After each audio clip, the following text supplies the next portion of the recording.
Halo, Assalamualaikum. Selamat pagi, semangat, sehat. Ayah bunda jangan bosan-bosan kita untuk membahas transisi PAUD ke SD yang menyenangkan, karena ini adalah tugas kita ya ayah bunda, dimana kita sebagai seorang bunda atau ayah, baik itu di rumah maupun sebagai pendidik ataupun guru, baik di PAUD maupun di SD. Ya, dalam transisi PAUD ke SD yang menyenangkan ini,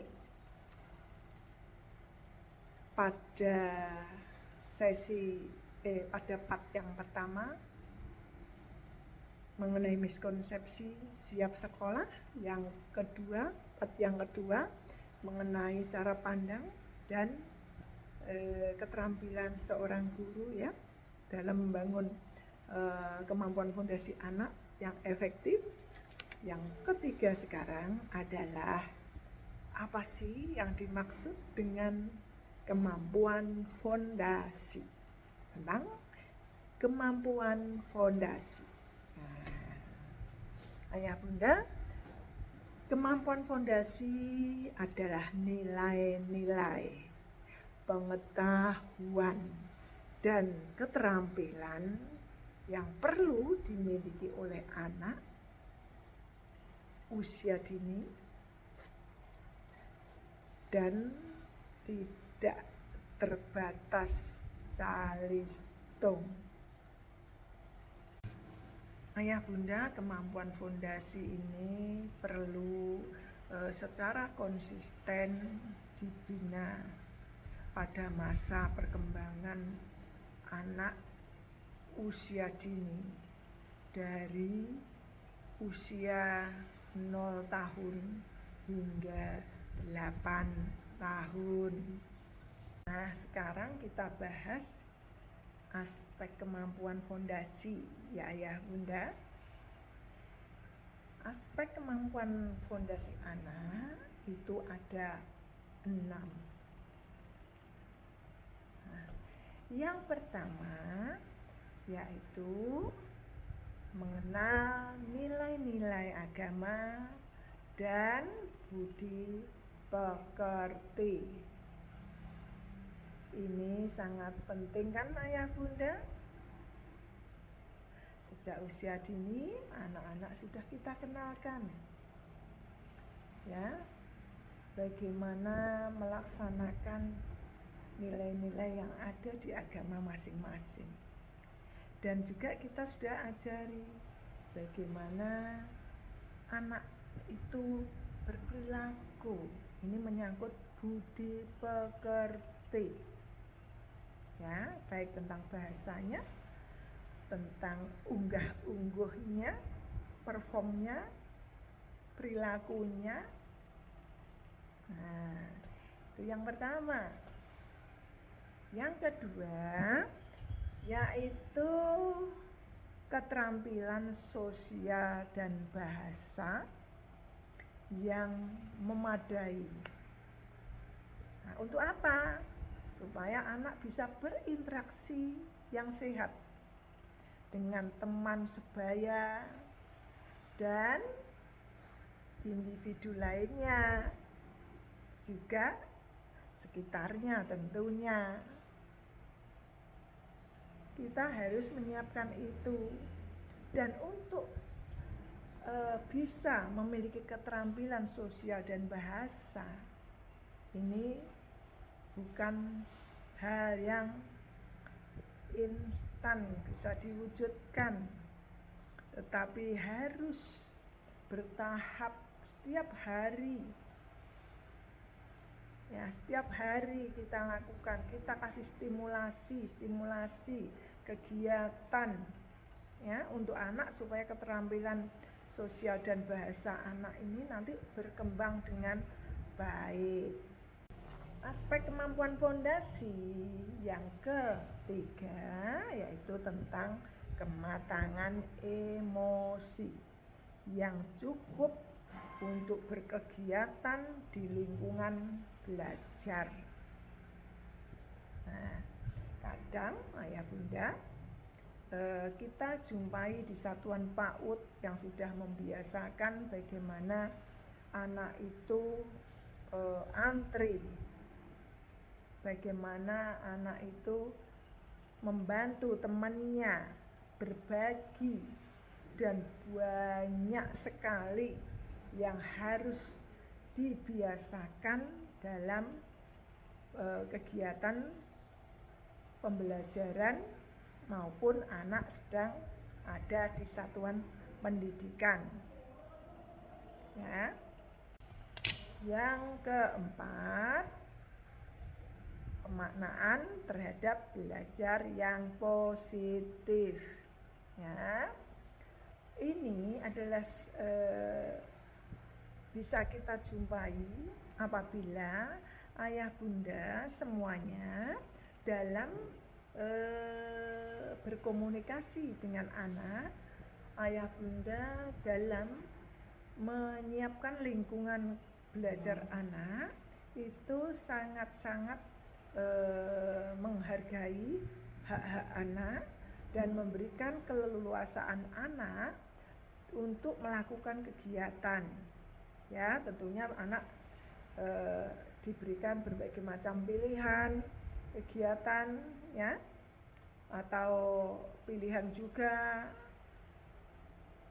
cara main kegiatannya, pilihan juga tentang APE atau lospat yang harus ayah bunda siapkan sehingga anak itu dalam belajar bisa menyesuaikan suasana hatinya, begitu ya.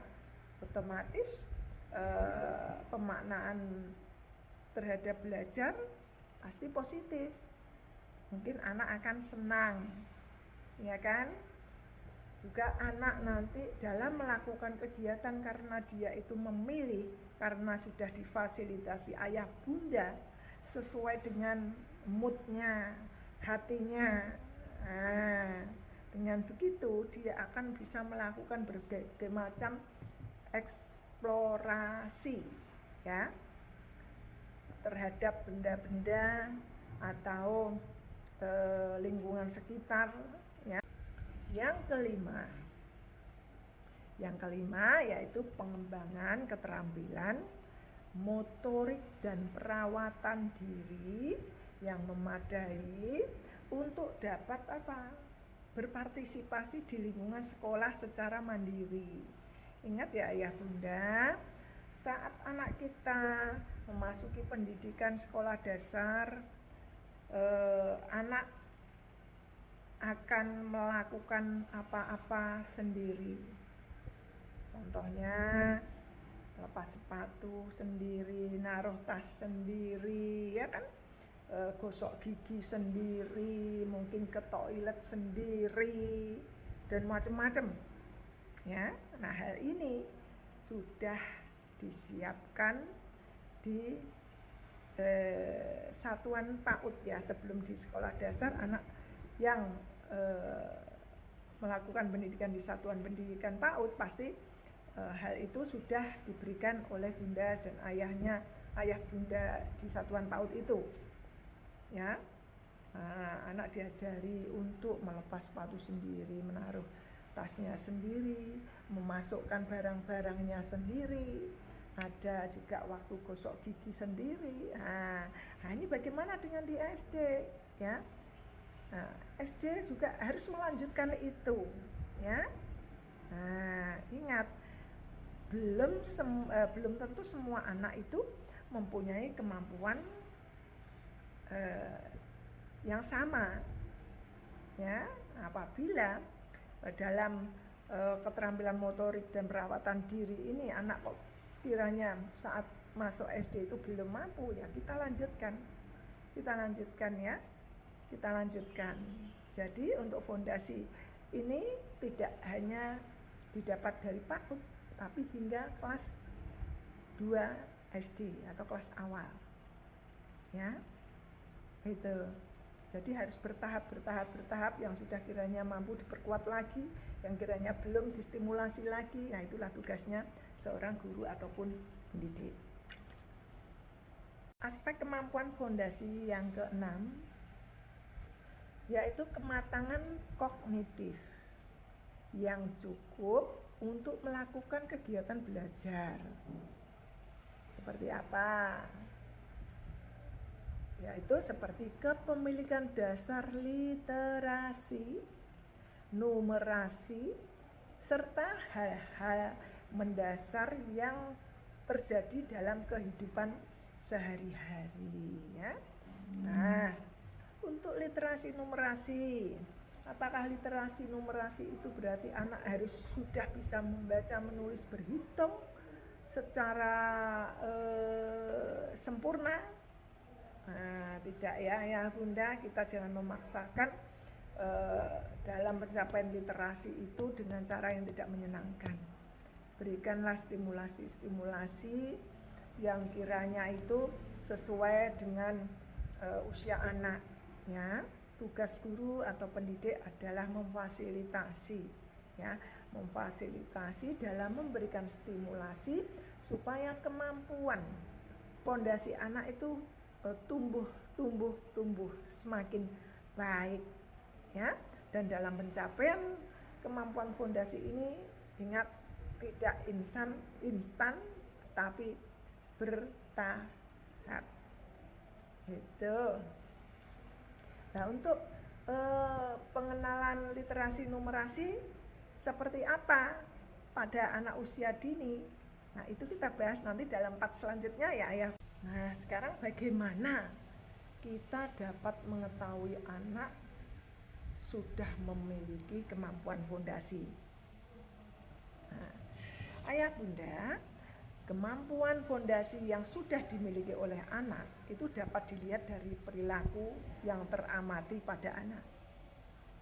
Perilaku pada umumnya ditunjukkan secara konsisten oleh anak dan secara otomatis.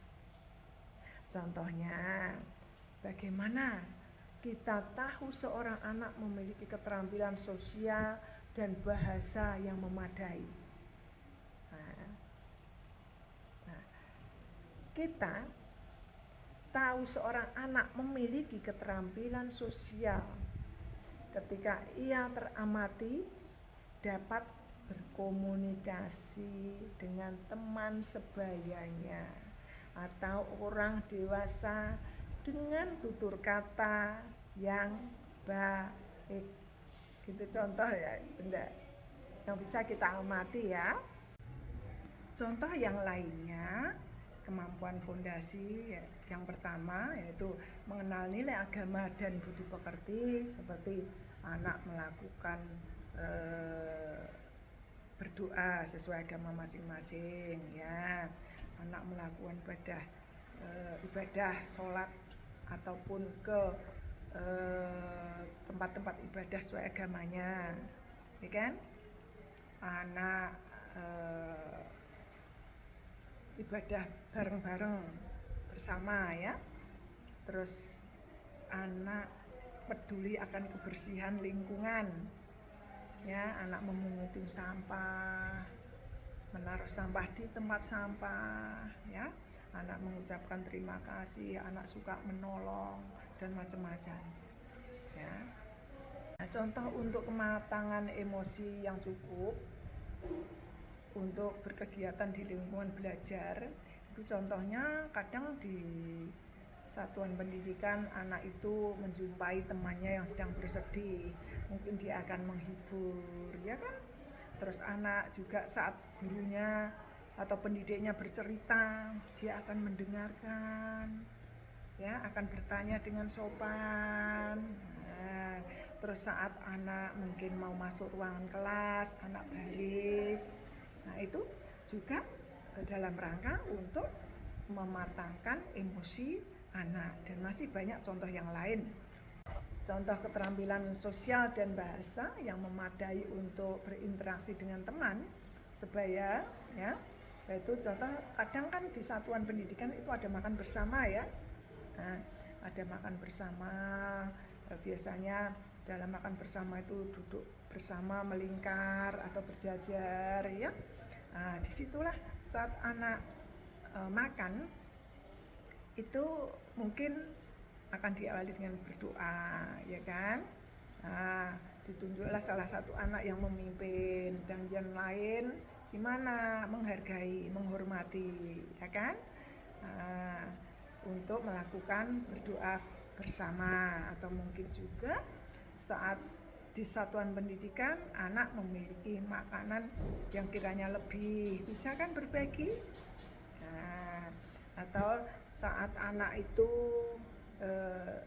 menghadapi temannya yang sedang kesulitan melakukan kegiatan, dia menolong, bisa juga itu terjadi.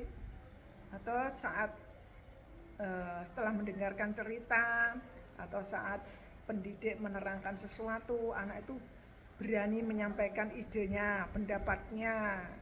Nah, ini yang dipakai atau dijadikan beberapa strategi untuk bisa menstimulasi keterampilan sosial. Contoh lain lagi, kemampuan fondasi pemaknaan terhadap belajar yang positif. Ya, anak berangkat sekolah kalau dalam dalam performnya anak itu senang, happy, itu berarti dia senang, rindu dengan guru, dan senang dalam kegiatan pembelajaran di satuan pendidikan. Ya, terus anak bisa mengamati lingkungan. Mungkin pernah anak diajak keluar, ya, dalam pembelajaran kan nggak harus di kelas, bisa diajak keluar, mungkin berhubungan dengan lingkungan atau tanaman yang ada di sekitar. Anak itu biasanya akan melakukan banyak hal. Ada yang mungkin sangat-sangat jeli untuk melihat daun, ya, daun itu dilihat begitu cermat. Daun ini kok bentuknya seperti ini, kok ada gelombangnya, kok ada siripnya. Atau mungkin dia akan mengeksplor sendiri apa-apa yang kiranya ada di kepalanya. Ya, itu anak bisa melakukan, ya, jika kita memang bisa memfasilitasi pembelajaran dengan baik, ya. Terus anak juga mungkin salah satu kegiatan olahraga mainnya itu kiranya bisa membangun anak itu untuk melakukan percobaan, ya. Nah, anak nanti akan mencampurkan warna ini dengan warna ini, mungkin akan jadi warna apa, ya, dan macam-macam. Nah, ini bisa, ya, untuk menstimulasi tumbuhnya pemaknaan belajar yang positif, karena pendidik atau guru sudah memfasilitasi pembelajarannya dengan baik, menyenangkan, aman, dan bisa mengakomodir kebutuhan dan hak anak, ya. Sekarang contoh kemampuan fondasi dalam rangka pengembangan keterampilan motorik dan perawatan diri yang memadai untuk dapat berpartisipasi di lingkungan sekolah secara mandiri. Nah, dalam kemampuan ini diharapkan anak itu bisa melakukan apa-apa sendiri yang berhubungan dengan kebutuhannya. Contoh, saat ke toilet anak bisa sendiri, ya, melepas memakai pakaian dalam, juga saat membersihkan, ya, membersihkan mungkin, ya, itulah ya, saat di toilet membersihkan sendiri. Terus gosok gigi anak juga bisa sendiri, ya kan, makan juga makan sendiri, pakai sepatu sendiri. Nah, ini adalah hal-hal yang bisa untuk menstimulasi tadi pengembangan keterampilan motorik dan perawatan diri anak. Ini sangat penting anak itu bisa mandiri. Nah, contoh kemampuan fondasi kematangan kognitif yang cukup untuk melakukan kegiatan belajar seperti kepemilikan dasar literasi, numerasi, serta pemahaman dasar mengenai hal-hal mendasar yang terjadi dalam kehidupan sehari-hari, itu ayah bunda bisa memfasilitasi berbagai macam buku-buku bacaan. Bisa juga bisa memfasilitasi setiap kegiatan pembelajaran itu dengan berbagai macam alat media APE atau LOSPAT bisa dalam pembelajaran numerasinya. Anak-anak juga bisa difasilitasi dengan berbagai macam alat tadi juga ya. Contohnya kalau anak disiapin seperti apa tuh sempoa ya, itu anak kan belajar untuk menghitung ya kan, untuk menghitung, menjumlah, mengurangi dan macam-macam ya. Dan mungkin dengan alat-alat yang lain, tidak hanya sempoa tapi dengan alat-alat yang kecil-kecil yang lain, atau benda-benda yang nyata yang kontekstual sesuai dengan tema atau topiknya ya. Contohnya umpama anak akan diajari pengurangan atau penambahan. Bunda membawa buah apel mama ya, di sini ada apel jumlahnya 5, berapa, bagaimana angka 5-nya. Terus di sini ada juga apel juga ada 10. Nah, seluruh apel berapa itu dijumlah, anak akan menghitung, oh ini 5, ini 10. Kalau dijadikan 1 berarti ada 15. Itu ya, 15 apel. Jadi anak tahu maknanya juga. Ya, kalau seperti dulu kita kan 1 tambah 1 2, 1 tambah 2 3. Itu kita hafalkan, ya kan?